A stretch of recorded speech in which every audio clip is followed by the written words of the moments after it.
Shalom, salam damai sejahtera Bapak-bapak, Ibu-ibu, dan saudara-saudara sekalian. Kita bertemu lagi di acara Embun Sorgawi. Pada hari ini saya akan mengambil judul Hidup yang Sia-sia. Diambil dari 1 Korintus 13 ayat 1 sampai yang ketiga, yang berbunyi demikian. Sekalipun aku dapat berkata-kata dengan semua bahasa manusia dan bahasa malaikat, tetapi jika aku tidak mempunyai kasih, aku sama dengan gong yang berkumandang dan canang yang bergemericik.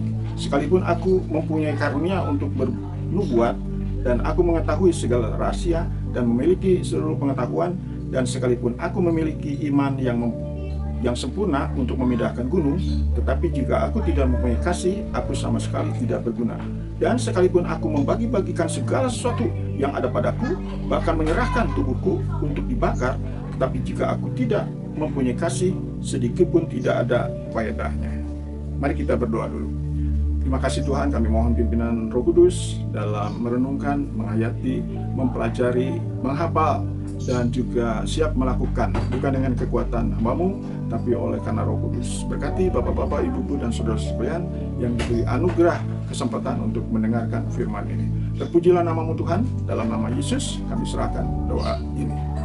Tadi kita sudah dengar dalam ayat yang terkenal bahwa tanpa kasih hidup kita sia-sia. Walaupun banyak keahlian ataupun kepandaian, keterampilan, jikalau tanpa kasih maka akan sia-sia. Sebab itu kita perlu memiliki kasih itu. Di mana kita akan dapatkan? Tentu hanya satu, yaitu di dalam Yesus Kristus yang menjadi penebus, karena ia sempurna selama 33 tahun dia hidup sebagai manusia. Ia taat hormat kepada Bapaknya dan sempurna dan berkenan, sehingga ia ditinggikan. Ia menjadi contoh, teladan utama bagi kita. Jadi itu yang pertama, bahwa hidup yang sia-sia itu kalau tanpa kasih.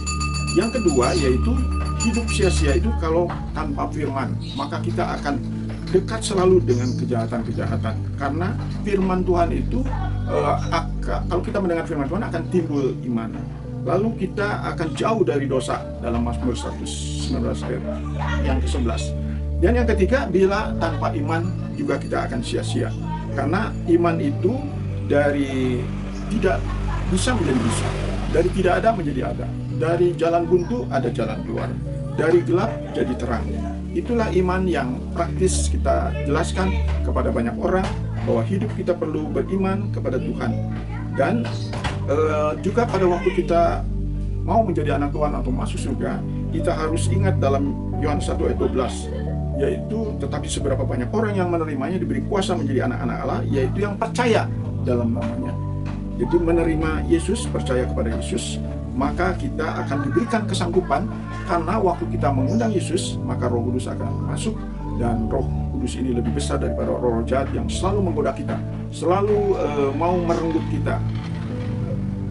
Nah, yang berikutnya yaitu hidup sia-sia, yaitu kalau kita bimbang atau ragu-ragu. Yakobus menekankan itu. Kalau kita bimbang dan ragu-ragu, maka kita tidak mendapat apa-apa. Hampa, nol, nihil.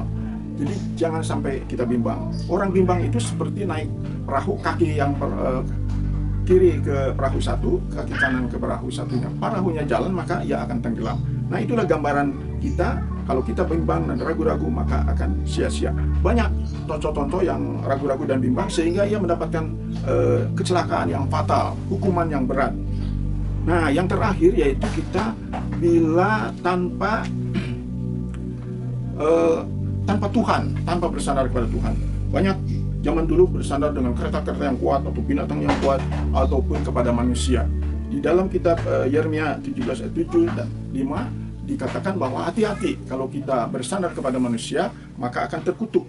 Jadi kita harus bersandar kepada pencipta kita, bersandar kepada Yesus, bersandar kepada Roh Kudus, karena ia lebih besar dari segalanya, lebih besar dari segala masalah. Maka kita akan meraih kemenangan dan mampu menikmati berkat, rahmat, hikmat, dan mujizat Tuhan. Itulah hidup yang tidak sia-sia di dalam Tuhan. Kiranya firman ini menjadi berkat bagi kita.